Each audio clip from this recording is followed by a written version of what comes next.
এ কি গো গিন্নি, এই যে তাজ্জব ব্যাপার, বানের জলে এত মাছ ভেসে এলো কোথা থেকে? তোমার এখান থেকে আসো, এই নিশ্চয়ই উপরওয়ালা আমাদের জন্য পুরস্কার হিসেবে পাঠিয়েছেন।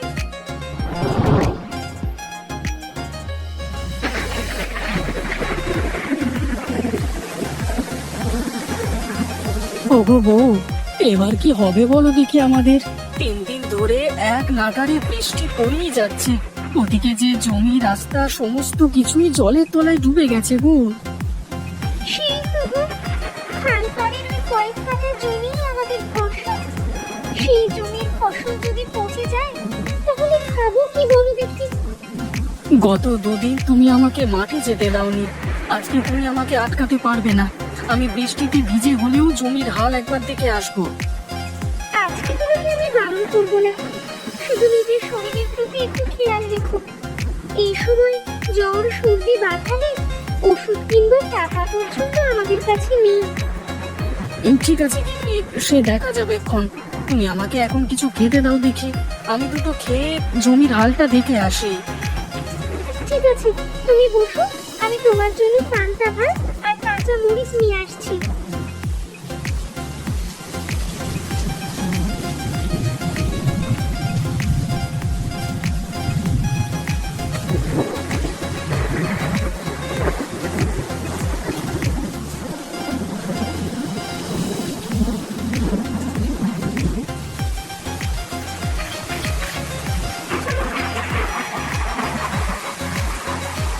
ঠিক আছে গিন্নি, তুমি বাড়িতে থাকো, আমি চট করে একবার মাঠ থেকে ঘুরে আসি।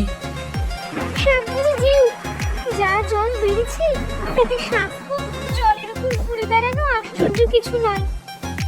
বেশ বেশ, সে তুমি নিশ্চিন্তে থাকো।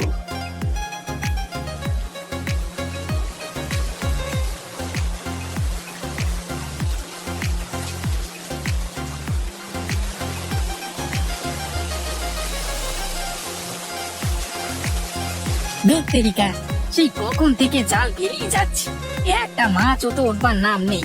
10-12টা মাছ উঠলে লোকের ঘরে গিয়ে বিক্রি করে কিছু টাকা পয়সা কামিয়ে নিতাম, কিন্তু কই, মাছের তো দেখা পাচ্ছি না। দেখতেরি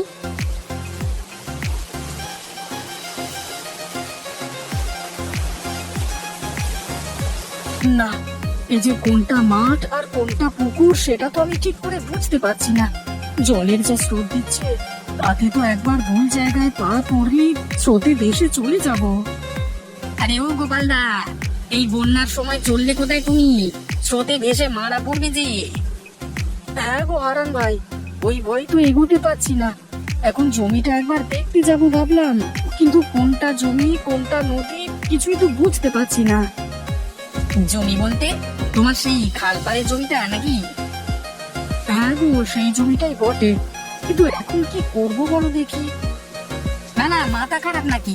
এই সময় ওখানে যাওয়া মানে বিপদকে নিজের কাছে ডেকে আনা। সে তো বটে, তা তুমি এখানে ডিঙি নিয়ে কি করছো? মাছ ধরছো নাকি? হ্যাঁ, মাছ ধরতেই তো এসেছিলাম, কিন্তু দুর্ভাগ্য, জানি না কেন একটা মাছ উঠলো না। মাছগুলো সব গেল কোথায় কে জানে। আচ্ছা হারান ভাই, তুমি যখন মাছ পাওনি, তাহলে তোমার ডিঙিতে করে একবার আমার জমিটাতে ঘুরে আসা যায় না? হ্যাঁ, সেটা হতে পারে। এখানে তো শুধু শুধু সময় নষ্ট করে লাভ নেই, তোমাকে নিয়ে গেলে বরং তোমার উপকার হবে। আচ্ছা এসো এসো, ডিঙিতে উঠে এসো।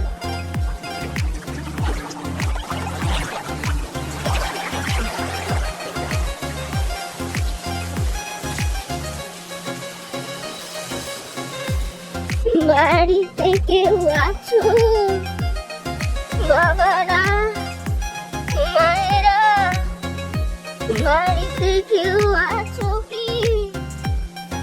একবার একবার দয়া করে বেরিয়ে আসো না। এই তো বুড়িমা, আপনি কি? আরে বন্যার জল পেরিয়ে বৃষ্টিতে এরকম ভিজে আপনি এখানে কি করছেন? আপনি দাওয়ায় উঠে আসুন তাড়াতাড়ি।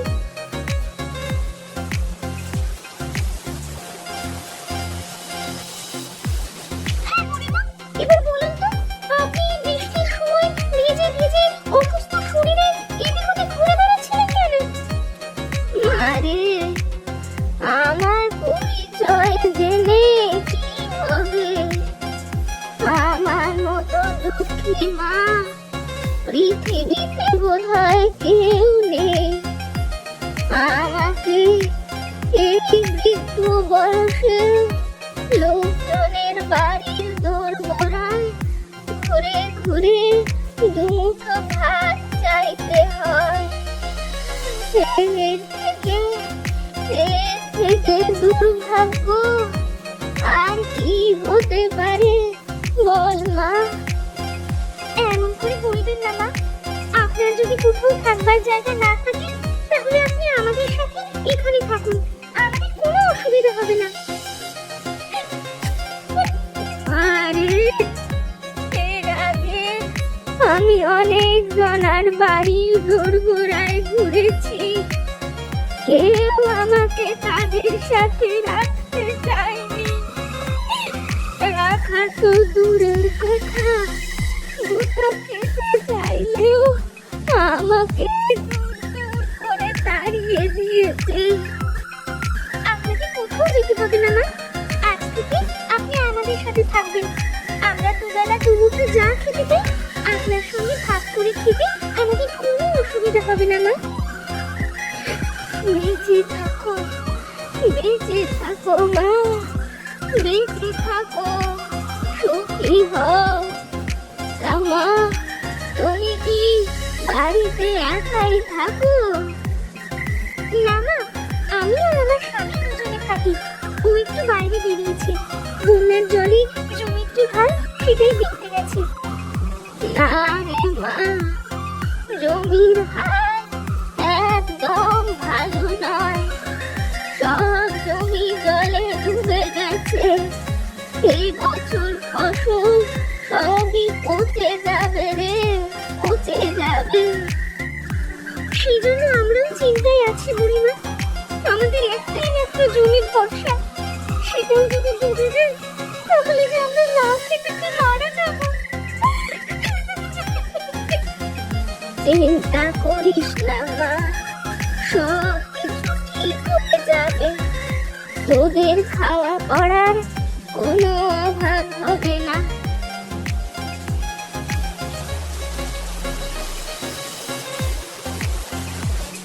গিন্নি, আরে ও গিন্নি, কোথায় গো তুমি? এই কি গিন্নি, এই বুড়িমাকে? তুমি বাড়ি থেকে যাওয়ার পর উনি বৃষ্টিতে ভিজে ভিজে আমাদের বাড়িতে এসে পৌঁছেছিলেন। ওনার যাবার কোনো জায়গা নেই, তাই উনি আজ থেকে আমাদের সাথেই থাকবেন। তা বেশ করেছো গিন্নি, কিন্তু গিন্নি এদিকে তো খবর ভালো নয় গো। বন্যার চলছে, খাল ছাড়িয়ে এক মানুষ ওপর দিয়ে যাচ্ছে। আমাদের জমির কোনো অস্তিত্ব পেলাম না গো। এবার তাহলে কি হবে? কিছু না করলে যে বাড়িতে চাল ডাল কিনবারও পয়সাটা নেই। সেটাই তো ভাবছি গো গিন্নি, এখন ওপরওয়ালার কৃপা, ভাগ্যে যা আছে সেটাই হবে। অত দুশ্চিন্তা করো না বাবা, সকালটা হতে দাও, দেখবে সব কিছু ঠিক হয়ে যাবে। কিন্তু সকালে কি করে ঠিক হবে সবকিছু বুড়িমা? তুমি শুধু উপরওয়ালার উপর বিশ্বাস রাখো, দেখবে উনি সব কিছু ঠিক করে দেবে।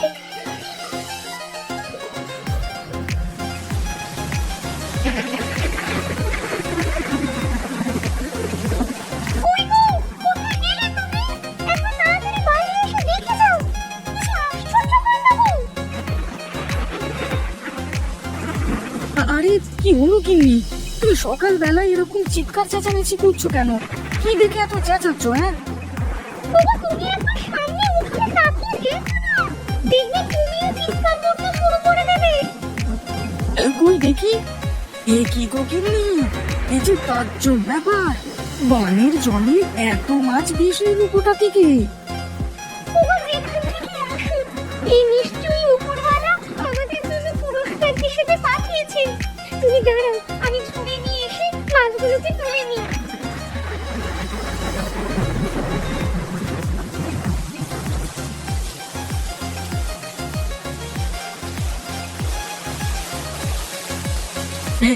জানো গিন্নি, কালকে হারান ভাই জাল ফেলে মাছ ধরবার চেষ্টা করছিল, কিন্তু একটা মাছও তার জালে ওঠেনি।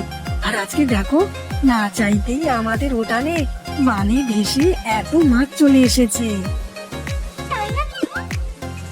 তাহলে আর বলছি কি গিন্নি, কিন্তু গিন্নি এত মাছ এখন কি করা যায় বলো তো? তুমি একটা কাজ করো, এত মাছ তো আমরা খেতে পারবো না। আমাদের আজকে রান্নার জন্য কিছু মাছ রেখে দিয়ে বাকি মাছ গাঁয়ের মানুষদের কাছে বিক্রি করে এসো। তুমি ঠিক বলেছো গিন্নি, এতে করে হাতে দুটো পয়সাও আসবে, আমাদের আর খাওয়া পড়ার অভাবও হবে না। কিন্তু একটা অসুবিধা আছে গিন্নি, আবার কি অসুবিধে? গ্রামের রাস্তাঘাট তো বানের জলে একদম ডুবে গেছে। আমি জল পেরিয়ে গ্রামের লোকেদের কাছে মাছ বিক্রি করতে যাব কি করে? শোনো, তুমি বরং হারান্দাকে তোমার সাথে নাও। হারান্দার ডিঙিতে করে তুমি মাছগুলো খুব সহজেই গ্রামের লোকেদের কাছে বিক্রি করতে পারবে। তারপর সেখান থেকে যা টাকা হবে তার কিছু অংশ তুমি হারান্দাকে দিয়ে দিও। একদম ঠিক বলেছো গিন্নি, এই জন্যই তোমাকে আমি এত ভালোবাসি। তুমি তাহলে বসো, কেমন? রান্না বান্না করো, আমি হারান্দার সাথে মাছগুলো বিক্রি করে এসে একসঙ্গে বসে জমিয়ে মাছ দিয়ে ভাত খাবো। কিন্তু ঘরে একদমই চাল নেই যে, যা আছে আজকের দিনটাই চলবে। তুমি মনে করে একটু ভাতের চাল নিয়ে এসো না গো। আচ্ছা গিন্নি, তুমি চিন্তা করো না, আমি আসবার সময় ভাতের চাল নিয়ে আসবো। আমি এখন চললাম। হ্যাঁ,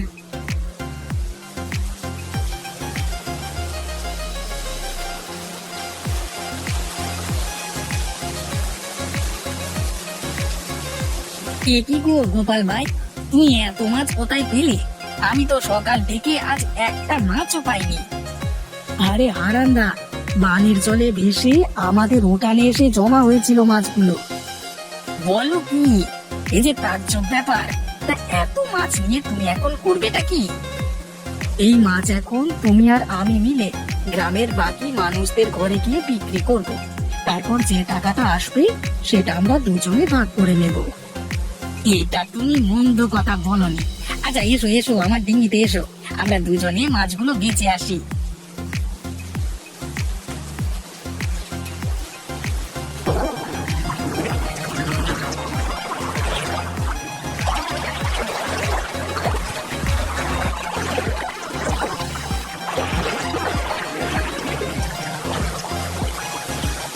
আরে তোমরা দুজন এখন এখানে, কি ব্যাপার?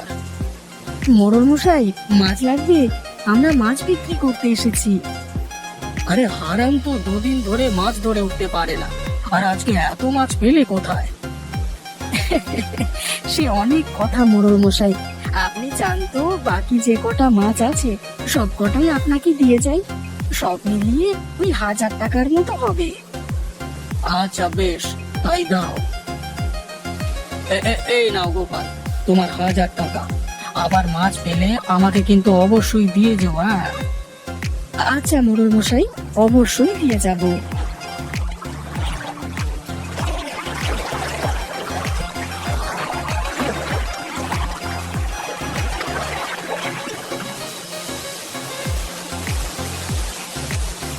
আজকে তো মাছ বেচে অনেক টাকাই হলো, কিন্তু এই টাকার বেশিরভাগটাই তো গোপাল নিয়ে পালাবে। না না না না, এটা তো হতে দেওয়া যায় না। গোপালকে আজকে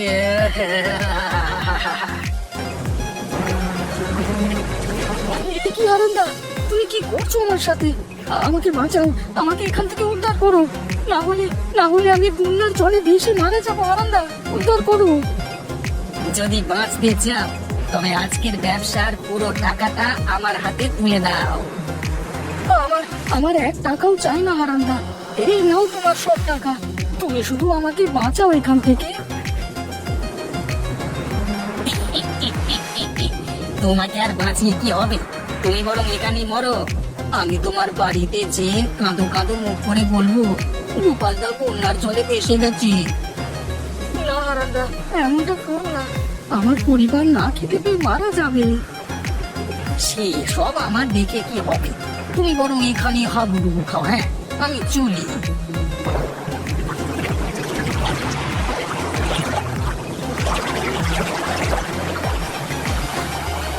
ওরে বাবা, ওরে বাবা, এত মাছ হঠাৎ কোথা থেকে এসে আমাকে আক্রমণ করলো। আমাকে আমাকে বাঁচাও, আমাকে কেউ বাঁচাও। গোপালদা, গোপালদা, দয়া করে আমাকে এখান থেকে বাঁচাও। গোপালদা, বাঁচাও। গোপালদা, বাঁচাও।